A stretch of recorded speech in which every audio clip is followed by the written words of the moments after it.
हा विषय लवकरात लवकर संपला पाहिजे, त्याच्यामध्ये तोडगा निघाला पाहिजे, हीच भूमिका मी त्या समितीचा अध्यक्ष असताना होती आणि आजही माहिती हीच भूमिका आहे। माझं म्हणणं एवढंच आहे की मुख्यमंत्री आणि सरकार या बाबतीमध्ये सकारात्मक आहे।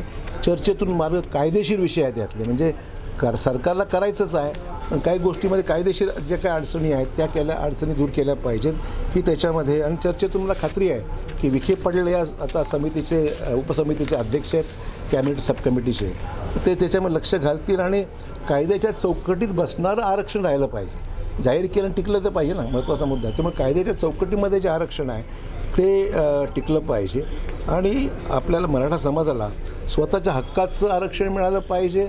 समाज मोठा आहे, परंतु इतरांच्या आरक्षणात धक्का न लावता हे आरक्षण कसं देता येईल हा त्यातला महत्त्वाचा मुद्दा आहे। आणि मला खात्री आहे की ज्या अर्थी SC-BCचं आरक्षण अद्यापही कुठेही त्याला धक्का लागलेला नाही, शासनाने घेतलेला निर्णय हा हायकोर्टाने सुद्धा त्याला आक्षेप घेतलेला नाही किंवा सुप्रीम कोर्टाने सुद्धा स्थगिती कुठली दिलेली नाही आहे। तर मला खात्री आहे की या सगळ्या पार्श्वभूमीवर मराठा आरक्षण मिळण्याकरता जी काही कायदेशीर प्रक्रिया आहे ती प्रक्रिया पूर्ण करून उर्वरित जे विषय आहेत ते विषय दूर करणे आणि इतरांना आरक्षणात धक्का न लावता देता आलं तर फारच चांगलं राहील। म्हणजे पुढे सामाजिक संघर्ष होणार नाही हा त्यातला महत्त्वाचा भाग आहे।